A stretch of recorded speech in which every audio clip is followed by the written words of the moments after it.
Welcome back to the American Highlander. I'm Jason. We are here in the far north of Scotland on the road to Tongue. I love Tongue. That didn't sound right, but sort of did. Anyway, before this video gets demonetized, let me show you how beautiful it is up here, because seriously, everywhere you look, it's like being in a painting. Let's go. Many people around the world dream of returning to the home of their ancestors, the British Isles. At the age of 45, I fulfilled a lifelong ambition and bought my dream home in the Scottish Highlands. My name's Jason, and I live in the far north of Scotland. This is my story. Welcome to the American Highlander.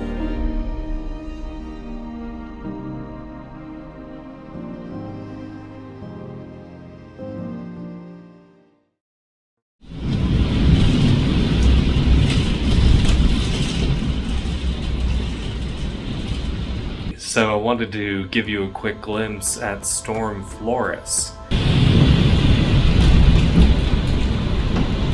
This is blown through today across all of the north of Scotland, and it's currently here in southeastern Sutherland.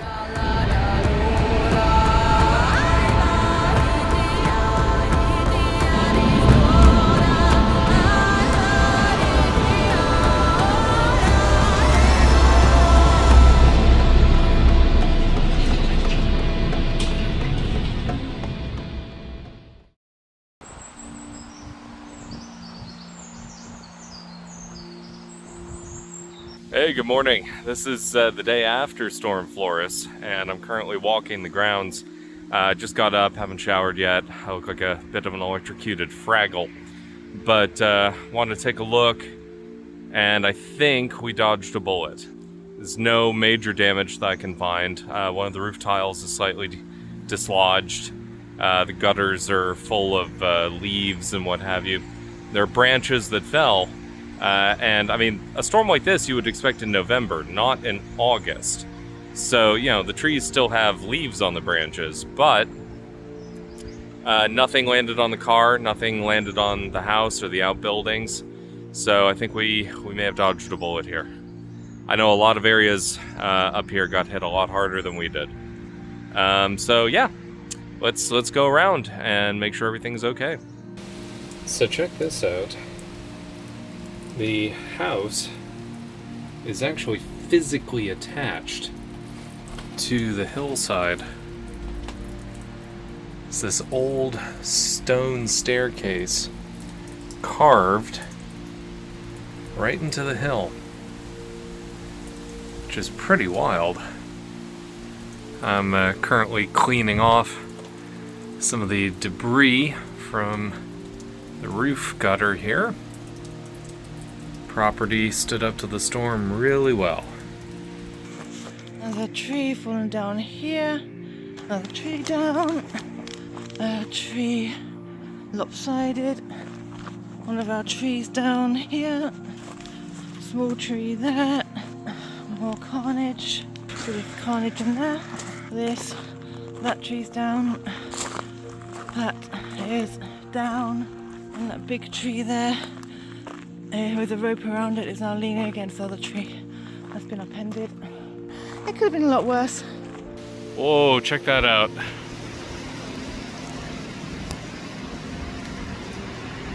That is new. That happened last night. Yeah, I think that is very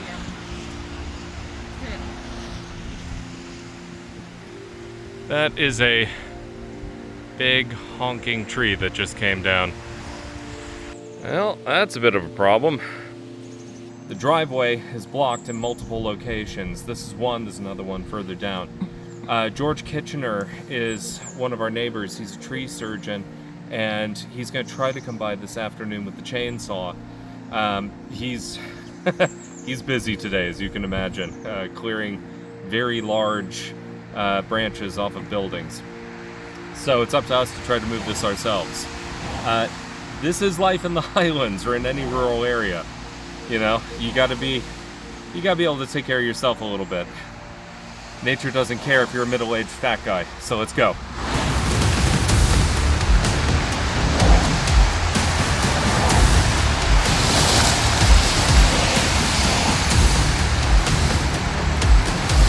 Come on!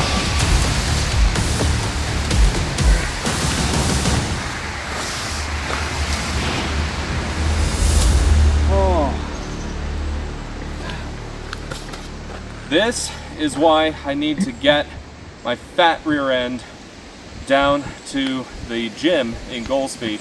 We've got a great swimming pool down there, and they've got a really good workout facility. And I am paying for a membership now, and I need to actually use it. Because the older I get, the harder this is going to get.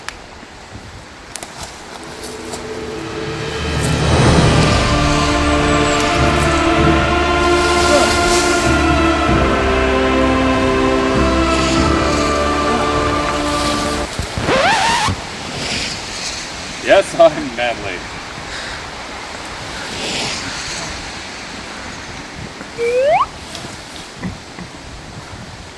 We can edit out the bits where I look stupid later. Actually, that would be the whole thing. As a matter of fact, let's not show this sequence. Let's show more footage of Annabelle instead.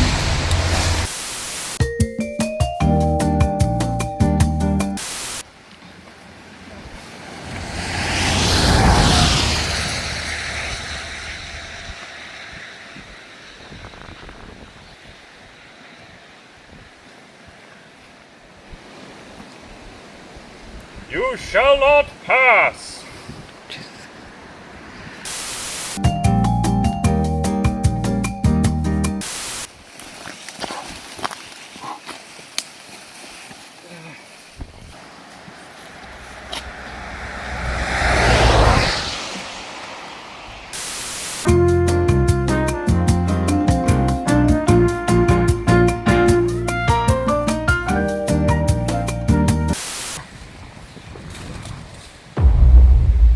That is man. We'll put some heroic music under that. Good enough for now, I think. Let's have some damn breakfast. In last week's episode, I forgot to show one of the stops that I make on my usual grocery shopping. Lidl. And I do it for exactly one thing. Vegetarian chicken nuggies. With chalky milk. Because I am a grown-up.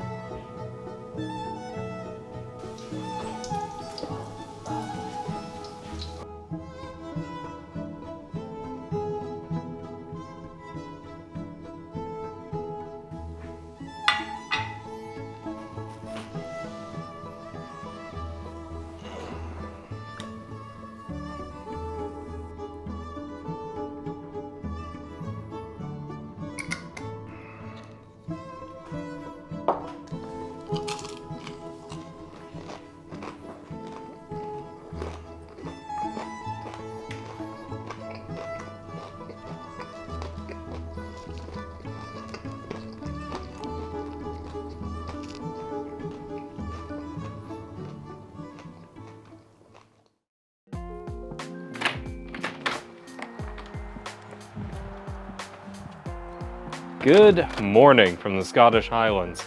It's another absolutely beautiful day.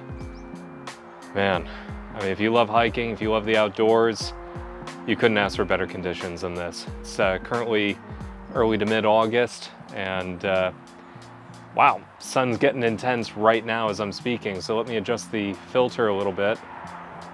There we go. That's an ND filter. Think of it like sunglasses for your camera lens. Really helps if you're shooting outdoors, so you want to make your footage look a little more cinematic. Anyway, and they're cheap too. Before we begin, I want to give a shout out to another YouTube channel, Primal England. It's run by Nigel, although he says it's run by his dog, Molly. Really good guy. He's one of us. It's a very, very positive channel. You know, he's a bit older. He's going through some health issues, as a lot of us do. None of us gets out of here alive. But very inspiring, very upbeat, and well worth your time. So do yourself a favor, after you're done watching this episode, go check out Primal England. It is worth it. Tell him I said hi, by the way. So, and now that Storm Floris is come and gone, we've got quite a lot to get to. Oh. Cows are grazing over in the field over there. Let me see if I can get a shot of it for you. If I can, I'll insert the shot here. Smile, cows. You're internet famous. I don't think there's ever a time where I won't be a complete dork. Anyway, so in addition to some sightseeing, we've also got some of your questions that we need to answer. So let's get to it.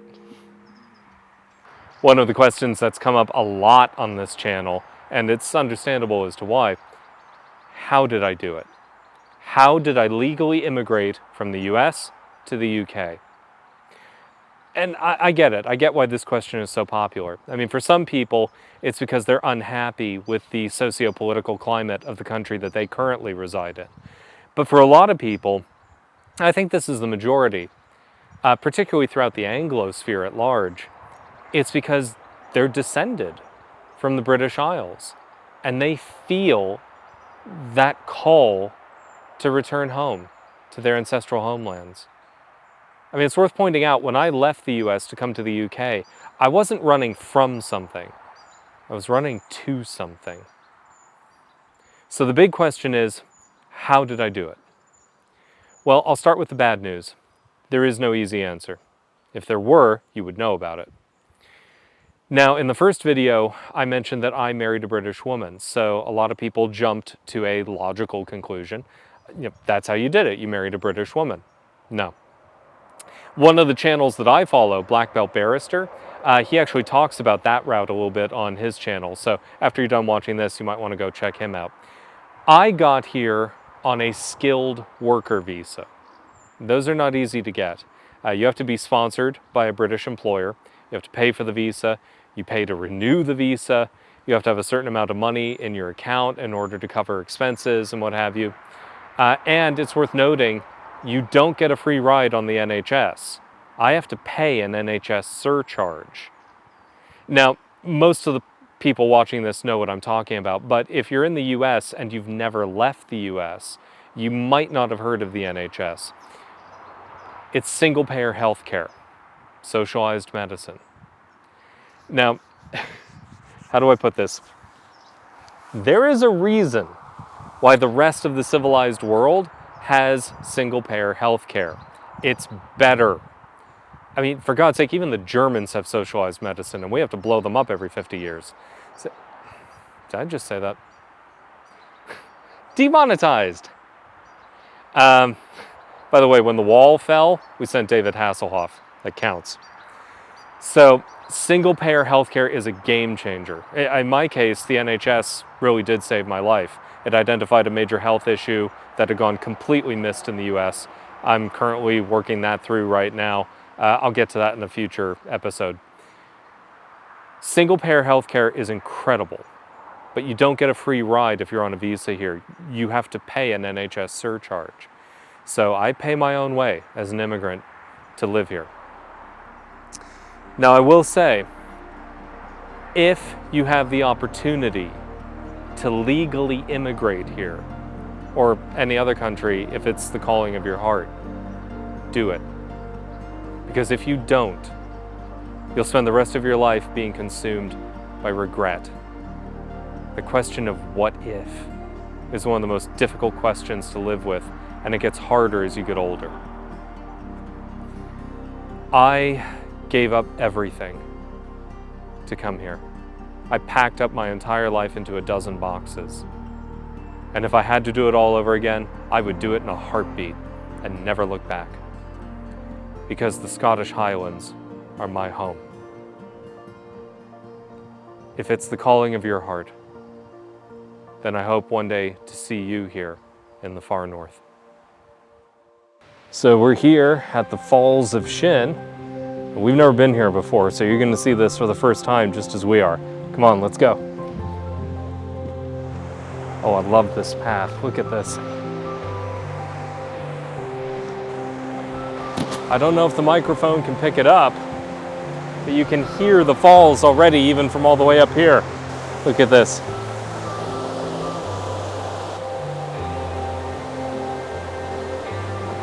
Let's see how close we can get.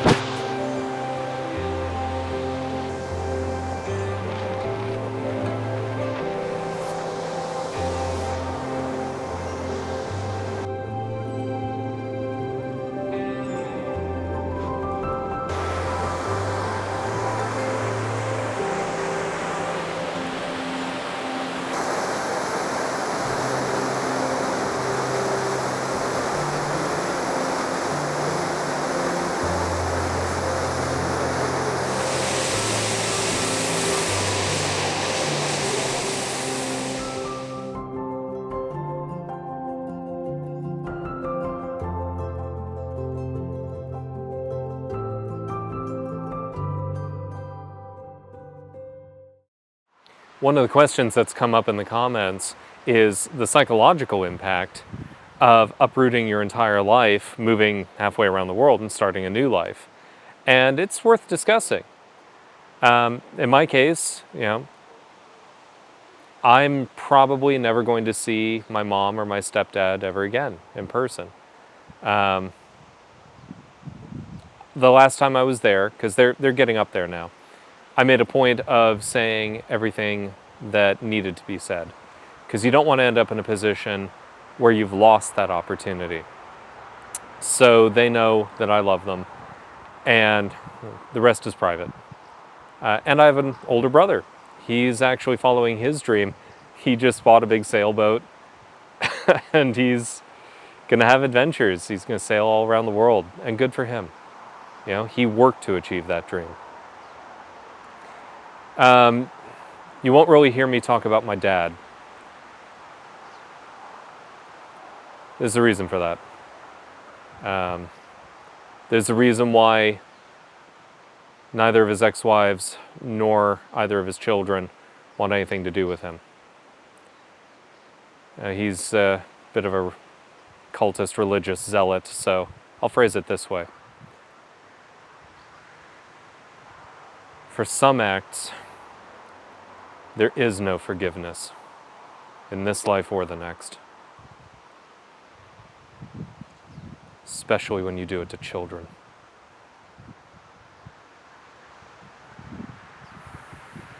Anyway, back to the question of the psychological impact of moving abroad. Consider this.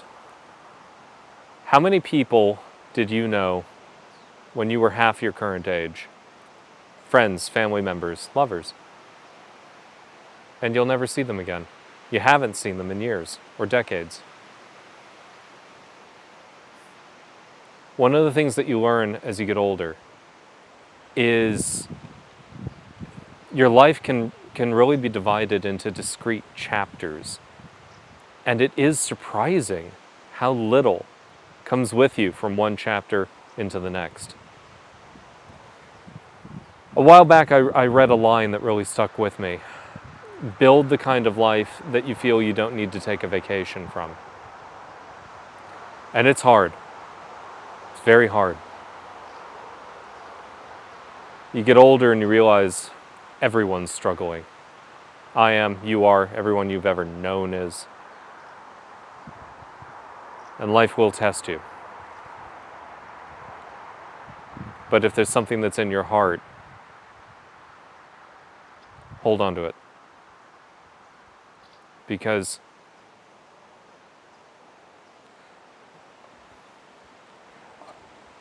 I honestly cannot believe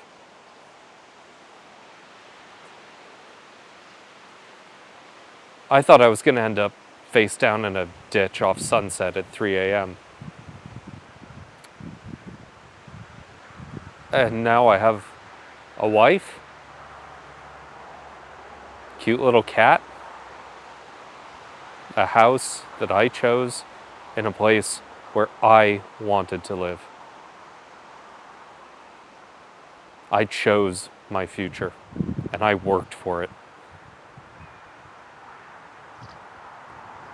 Work for yours. And when you earn it, hold on to it. It makes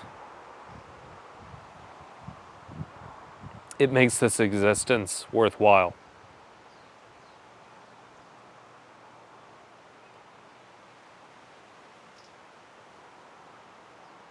May you find what you're looking for.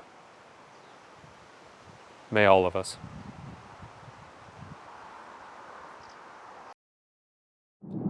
So today, we're headed up to the north shore of Scotland, the village of Tongue. Absolutely love it up there. And we're going inland. Most people will take the NC 500 along the coast. We are cutting inland from the mound to Lairg.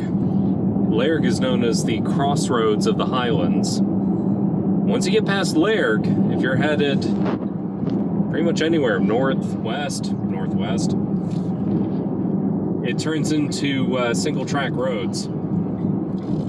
So, if you decide to take these routes,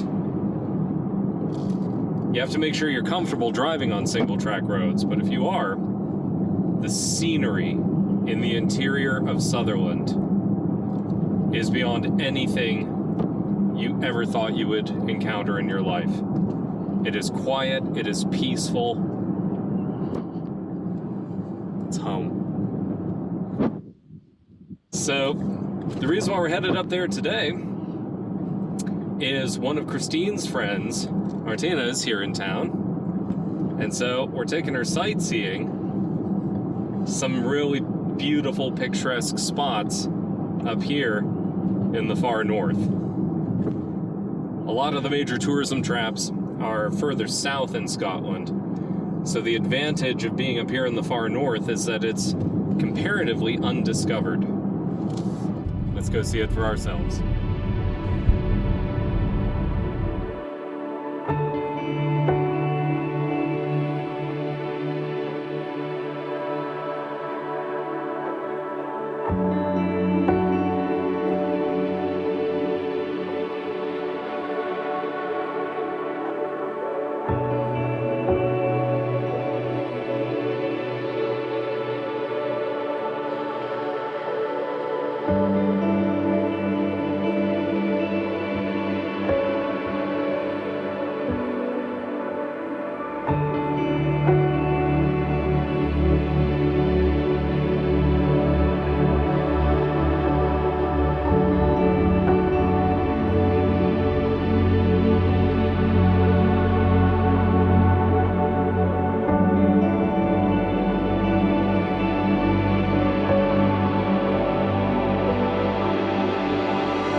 I created the American Highlander because I wanted to show you what it's like up here in the far north of Scotland. It's an immigrant's love letter to the Scottish Highlands. I'm lucky enough to call it home. I hope someday you'll come up here and see it for yourself. It's a delicate magic here. It's beautiful. And whether you choose to visit or even realize the same dream that I had and live up here, I promise you, it's every bit as good as you think it is. So until next time, take care.